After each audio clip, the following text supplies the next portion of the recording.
Hello दोस्तों। हमारे India में सी फूड खाने के शौकीन तो बहुत सारे हैं, लेकिन हेल्थ के मामले में क्या अच्छा है क्या बुरा, कैसे हम चूज करें, कौन से टाइप का सी फूड लेना चाहिए, कितनी बार उसको खाना चाहिए ताकि हमारी हेल्थ मेंटेन रहे और रादर सी फूड खाने से हमको फायदा मिले। आज हम इस बारे में बात करेंगे। अक्सर हम अपने पेशेंट को बोल देते हैं कि सी फूड खाना अच्छा है क्योंकि उसमें प्रोटीन्स अच्छा है और उसमें ओमेगा 3 फैटी एसिड अच्छा मिलता है, तो हार्ट पेशेंट्स के लिए अच्छा है। लेकिन इस मामले में क्लियर कट क्या खाना है क्या नहीं खाना है और किस तरह से अपने फूड को चूज करना है, ये सारी चीजों पर आज हम डिस्कशन करेंगे ताकि थोड़ी क्लियर गाइडलाइन लोगों को मिल जाए जो लोग सी फूड खाते हैं। क्योंकि इस मामले में ज्यादातर डॉक्टर्स भी उतना ज्यादा आपको नहीं बता पाते हैं, और खासकर मेरे जैसे कई डॉक्टर जो सी फूड खुद नहीं खाते उनको बहुत ज्यादा अवेयरनेस नहीं होती कि कौन कौन सी मछलियां इंडिया में अवेलेबल है। इसलिए आज हम वो सारी चीजों पर बात करेंगे कि कौन कौन सी फिश अवेलेबल है और कौन कौन सी चीज़ों को हम कैसे चूज करें, किन फैक्टर्स पे हम डिसाइड करते हैं कि कौन सा सी फूड कितनी बार खाना है। टॉपिक पर जाने से पहले जो लोग हमारे चैनल पर नए हैं उन्हें रिक्वेस्ट करूंगा कि चैनल को सब्सक्राइब करें। हमारे चैनल का पर्पज़ है हेल्थ एजुकेशन के द्वारा लोग को हेल्दी बनाना, और इस मिशन में आप हमारे सहभागी बन सकते हैं चैनल को सब्सक्राइब करके। टॉपिक के दौरान कुछ साइंटिफिक फैक्ट्स, कुछ इंटरेस्टिंग बातें, कुछ स्टडीज़ के बारे में और कुछ प्रैक्टिकल यूटिलिटी की बातें और हमारा वर्डिंग भी आपको बताऊंगा, इसलिए बने रहिए हमारे साथ एंड तक। चलिए शुरू करते हैं हमारे साथ ये हेल्थ का सफर। आपकी नज़र में फिश फूड कितनी बार खाना चाहिए और कैसे आप डिसाइड करते हैं कि कौन सी फिश आपके लिए अच्छी है, कमेंट सेक्शन में लिख के हमें बताएं। ज़्यादातर कोशिश करिए कि स्मॉल साइज या मीडियम साइज फिश लेना अच्छा है। सार्डिन, मैक्रल और एंकोवी फिशेस जो हैं ये सबसे छोटी फिशेस होती है, इसमें मर्क्यूरी लेवल कम होता है और इसमें टॉक्सिन प्रोडक्ट कम रहते हैं, तो ये खाने के लिए सबसे ज़्यादा अच्छी है। बड़ी फिश जो है प्रीडेटरी फिश जैसे shark fish, tuna, sword fish और सुरमई फिश जो है इसमें मर्क्यूरी का कंटेंट ज्यादा रहता है, ये टॉक्सिसिटी कर सकता है, इसलिए इसकी फ्रीक्वेंसी को कम रखना चाहिए, इसको ज्यादा नहीं खाना चाहिए। तो बेसिक कॉन्सेप्ट ये कि जितनी ज्यादा छोटी फिश है उतना ज्यादा सेफर और हेल्दियर आपके लिए होगी। इसके अलावा ओमेगा 3 फैटी एसिड वाली फिशेस को ज्यादा चूज करिए, जो फिशेस में ज्यादा ओमेगा 3 फैटीज का कंटेंट है, यानी ईपीए यानी इकोजा पेंटेनोइक एसिड और डीएचए यानी डोकोजा हेक्सेनोइक एसिड है, वो फिशेस को आप ज्यादा प्रेफर कर सकते हैं। इस मामले में इंडियन सैल्मन यानी रवस, सार्डिन यानी मथी, मैक्रल यानी बांगड़ा और एंकवी यानी नथोली, ये फिशेस सबसे ज्यादा इंडिया में चलती है और इसमें ओमेगा 3 फैटी एसिड्स अच्छे हैं। इसको हफ्ते में एटलीस्ट 2 बार आपको खाना है पर वीक। इसमें 100 to 150 ग्राम्स पर सर्विंग आपको खाना है, एक बार में 100 से 150 ग्राम खाना है। हफ्ते में 2 बार ऑयली फिशेस को। कुछ सब फिशेस के प्रोनाउंसिएशन मेरे गलत हो सकती है क्योंकि मेरे घर पे नहीं बनता, इसलिए आई एम नॉट श्योर कि इनको क्या लोकल लैंग्वेज में बुलाते हैं, प्लीज डोंट माइंड दैट। इनकी मैं फोटोज आपको दिखा दे रहा हूँ, आप लोकल लैंग्वेज में या लोकल एरियाज में फिश मार्केट्स पे सर्च कर सकते हो कि इनमें से कौन सी अवेलेबल है और कौन सी आप खाना चाहते हो। इसके अलावा वाइल्ड कॉट फिशेस ज़्यादा अच्छी हैं, यानी कि जो सी में या ऐसे एरिया में पकड़ी गई फिशेस है वो ज़्यादा अच्छी है एज कम्पेयर टू या फार्म में जिनको रियर किया जाता है वो फिश के कंपेरिजन में omega 3 fatty acid wild fish में ज़्यादा होता है। जो फार्म वाली फिशेस रहती है वो कंपेरेटिवली ऐसे पानियों में बनाई गई हो या वहाँ पे उनको रियर किया गया हो जब पानी साफ हो, ये इंश्योर करिए। नहीं तो उसमें अगर पानी में बहुत ज़्यादा कंटामिनेशन है या ओवर क्राउडेड एरिया है या पोल्यूटेड एरिया से अगर वो फिश को पकड़ा गया है तो उसमें प्रॉब्लम्स हो सकती है और उससे आपकी हेल्थ बिगड़ सकती है।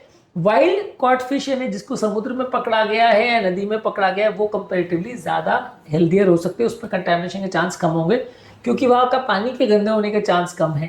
तो जहाँ से आप फिश ले रहे हो उसका सोर्स और उसका फ्रेशनेस को कंफर्म करिए। इसके अलावा कुकिंग करने के मेथड्स पर ध्यान रखिए, ग्रिल करके, स्टीम करके, बेक करके और लाइटली सॉटे करके इनको आप बना सकते हैं।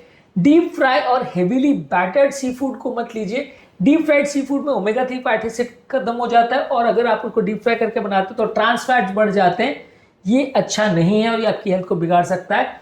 ज़्यादातर फिशेस को आप मैरिनेट कर सकते हैं नींबू, हल्दी, अदरक और काली मिर्च के साथ, इसका फ्लेवर को भी इंप्रूव करेगा और हेल्थी भी इनको ज़्यादा बनाएगा। ये सारी चीज़ों को कुकिंग करते समय आप ध्यान रख सकते हैं। इसके अलावा फिशेस का मर्क्यूरी लेवल के हिसाब से भी आप डिसाइड करते हो कि कौन सी फिश आप खा सकते हो। मर्क्यूरी लेवल ज़्यादातर लो होता है सार्डिन, मैक्रल, एंकवी, रवस, प्रॉन और क्लैम्स में। इसको आप हफ्ते में 2 से 3 बार खा सकते हो। जिनमें मॉडरेट रहता है उनको आप कम बार खा सकते हो, हफ्ते में मैक्सिमम 1 या 2 बार। पॉम्फ्रेट, सीयर फिश, हिल्सा और स्क्विड में मॉडरेट होता है, इसको आप हफ्ते में 1 से 2 बार खा सकते हो। और जो फिशेस में ज़्यादा मर्क्यूरी होता है जैसे शार्क, ट्यूना और स्वर्ड फिश, इनको आप कम खाएं तो अच्छा है। जितना ज़्यादा मर्क्यूरी वाली फिश को आप खाओगे उतना बॉडी में मर्क्यूरी ज़्यादा इकट्ठा होगा, उतना टॉक्सिसिटी होगा। तो मर्क्यूरी कम वाली फिशेस को ज़्यादा खाना है, मर्क्यूरी ज़्यादा वाली फिशेस को नहीं खाना है। ध्यान रखिए, खासकर अगर कोई प्रेग्नेंट हो तो वहाँ और ज़्यादा ध्यान रखना है क्योंकि बच्चे को भी नुकसान कर सकता है। फिश को बनाते समय ज़्यादा नमक और प्रिजर्वेटिव्स का प्रयोग नहीं होना चाहिए और फ्रेश फिश हो तो ज़्यादा अच्छा है, फ्रोजन फिश ना हो तो ज़्यादा अच्छा है। ओवरऑल हार्ट की हेल्थ के लिए आप सैल्मन, मैकरल और सार्डिन फिशेस को प्रेफर कर सकते हो क्योंकि इसमें ओमेगा 3 फैटी एसिड रिच होता है। वजन अगर कम करना चाहते तो टिलापिया, प्रॉन्स और एंकवी फिश को पसंद कर सकते हैं। ये प्रोटीन ज्यादा होता है, फैट कम होता है, तो ये आपका वजन उतना नहीं बढ़ाएगी। डायबिटीज वाले पेशेंट मैकरल, क्लैम्स और सार्डिन को खा सकते हैं। ये इंसुलिन सेंसिटिविटी को इंप्रूव करता है। थायराइड की अगर प्रॉब्लम है तो प्रॉन्स, क्रैब और सी वीड को प्रेफर कर सकते हैं। ये आयोडीन में ज्यादा रिच होता है। और ब्रेन की हेल्थ के लिए सैल्मन, रबक्स और एंकवी फिश अच्छा है। ये ओमेगा 3 फैटी एसिड में अच्छा है, तो ब्रेन की हेल्थ के लिए अच्छा है। ज्यादातर हमेशा फ्रेश फिश को चेक करिए। फ्रेश फिश में यूजली आईज उनकी ब्राइट होंगी, गिल्स रेड होंगी, फ्लैश उनकी फर्म होगी और उसमें कोई स्ट्रॉन्ग ओडर या स्मेल नहीं आ रहा होगा। इसके अलावा बासी मछली या सॉफ्ट मछली को अवॉइड करिए क्योंकि इसमें हिस्टामिन पॉइजनिंग होने का चांस ज़्यादा रहता है, इसको अवॉइड करिए।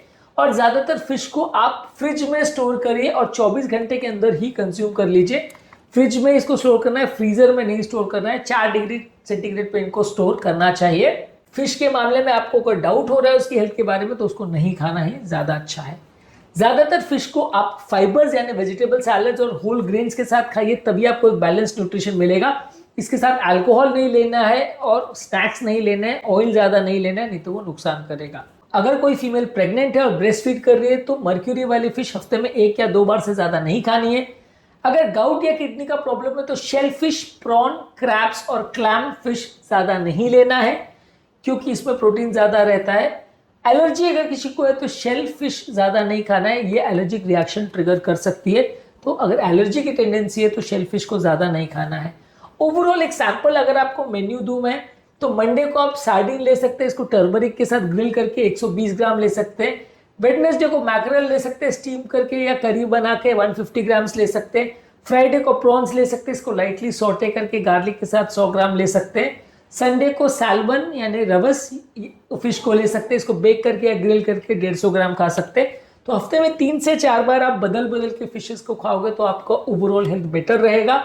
अलग अलग तरह से उनको बनाओगे तो आपको ज़्यादा अच्छा रिजल्ट्स मिलेगा। डीप फ्राइड फिश नहीं होना चाहिए, ये आपको ध्यान रखने की आवश्यकता है। आज के टॉपिक में हमने बात करी कि अगर आप फिश फूड चूज करना चाहते हो तो किन क्राइटेरिया पे चूज करते हो और क्या उसकी एवरेज फ्रीक्वेंसी होनी चाहिए, किन चीज़ों पे डिसाइड होता है, इस पर हमने बात करी। उम्मीद करूंगा कि आज के टॉपिक में कुछ नई बातें जानने को मिली होगी। जो लोग हमारे चैनल पर नए हैं उन्हें रिक्वेस्ट करूंगा कि चैनल को सब्सक्राइब करें। हमारे चैनल का पर्पज़ है हेल्थ एजुकेशन के द्वारा लोग को हेल्दी बनाना और इस मिशन में आप हमारे सहभागी बन सकते हैं।